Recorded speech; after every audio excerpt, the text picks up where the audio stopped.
Hello, this is Brian from GeoPath, and today we'll be talking about how to upload custom places into the Insights Suite. Within the Insights Suite, I can use the Places library to identify points of interest, which I can then add to my map or use as a filter.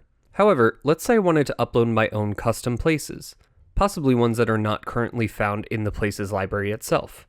While in the Places library, I can go to the Layers and Display Options tab, and under Place Sets, you'll see I have the option to upload a place set here.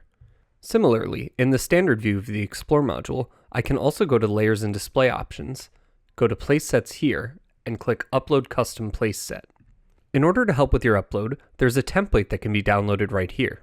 Additionally, there's a list of accepted place types that you can download and enter ahead of time, or validate later. Here I have a list of places in the Queens, New York area that I want to add to my account. As you can see, some of these places have street address information, some have latitude-longitude information, and some have both. Additionally, certain places have state abbreviations or the full state name listed out. Similarly, the US or United States can be used interchangeably. Please ensure that the file is saved as a CSV before uploading.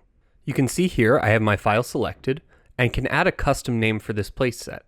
For this example, I'll call this Queens, New York Places. Next, hit the Validate button. Because I use the upload template, my column headers already align. However, you can go through on the right-hand side and select which of the columns in your uploaded file match with the necessary columns in the tool.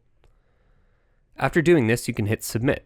In the top right notification window, you'll see that I have an alert here letting me know that 7 out of 7 entries have a validation error.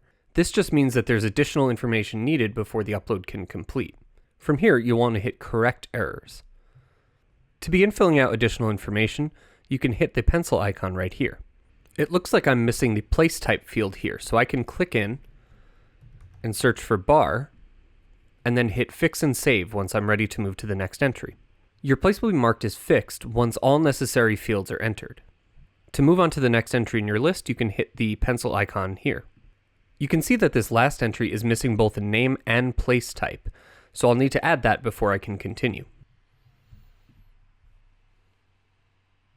Once all the errors have been corrected, you can check in the notification window and confirm that all of your entries have been successfully imported. Now I'm ready to use my uploaded place set. In the Filter Inventory tab, under Location, I can navigate to Filter by Place Set and Radius. Here, I can search for the set that I just uploaded. I can select this and then have the tool show me all inventory within a certain distance of these places. Let's say I wanted to look at all inventory within 1 mile around each of these places. I can hit Apply, and then explore all of the inventory within 1 mile of each of these places. Additionally, when you have something saved as a place set to your account, you can add it to your map as a visual layer using the Layers and Display options. Here again, I'll search for that Queens, New York set, click the arrow to add it to my selected places, and then I can click on the icon to customize the color or the shape itself. And this has now dropped a pin on those specific places in my place set as well.